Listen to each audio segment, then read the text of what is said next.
Okay, listen, right off the bat, I'm going to say that I'm happy Stephen Fry is speaking up against transphobes. I'm not going to pretend that it doesn't make me happy. I'm not going to pretend that this isn't a good thing. At the same time, I don't hate him. I actually feel a bit sorry for him. As a person I used to look up to, his latest few years have elicited a number of emotions ranging from disappointment in a person I admired to outright fear what a person in his position could do in service of the hateful people he has sided with. When it comes to his art, I am a fan. When it comes to him as a person, eh. In having defended She Who Must Not Be Named in the past, Fry has diminished the concerns of not only trans people, but all queer people. He has spoken critically of life-saving movements like Stonewall. In 2022, he tried to both sides the issue, saying he won't abandon She Who Must Not Be Named, while at the same time trying to do the whole I have trans and intersex friends thing, and also calling it a debate. I know that She Who Must Not Be Named doesn't want to see trans people bullied, alienated, shut out of society, made to feel ashamed, guilty, laughed at, all those things. Which is an outright lie. It's not an argument I want to get involved in, because it's upsetting to both sides. I'm sorry me not wanting to get killed is upsetting the side that wants to kill me.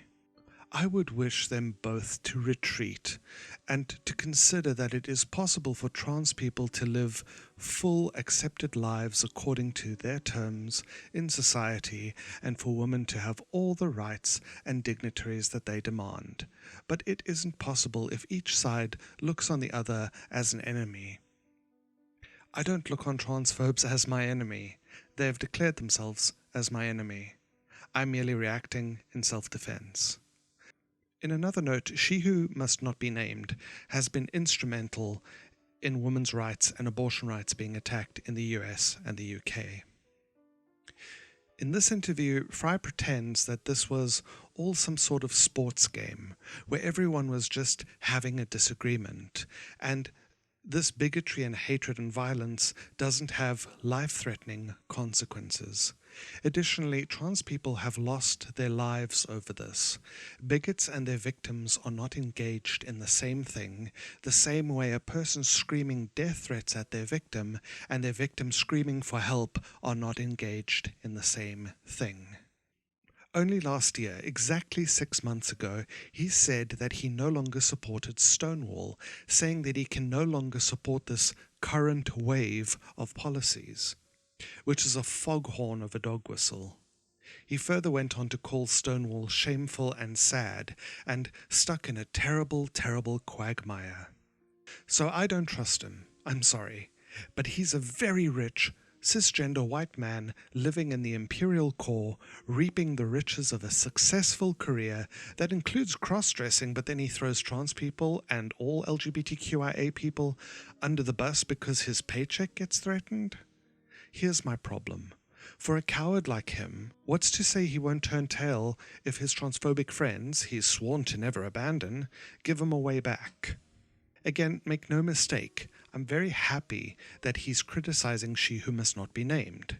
But at the same time, he treats LGBTQIA rights as an opportunity to find the most convenient in-group to fit into when it suits him, and not the life or death fight for rights, equality, and the right to life itself that the majority of LGBTQIA people are fighting for. I feel like he's saying these things right now because it is convenient for him to say it now.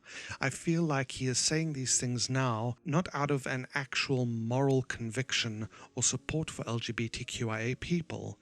It feels all too convenient. But then again, as a gay man, surely he must know that these little friends on the other side of both sides hate him as much as they hate trans people. The rabid transphobic mob are going mask off on him at the moment, so who knows, maybe their venom might jar him out of his privileged stupor and wake him up as to how serious the situation really is. If he really is on our side, I don't know, I'm going to need more than very vague language from a man who has historically prided himself on his ability to express his ideas and convictions far more concretely than, "I've said and defended a bunch of really fucked up shit, but here are some breadcrumbs, please love me." I'm not trying to convince you either way. If you forgive him or feel like he's never done anything wrong and ooh little baby, you do you. Do I wish all the best for him? Yes, of course.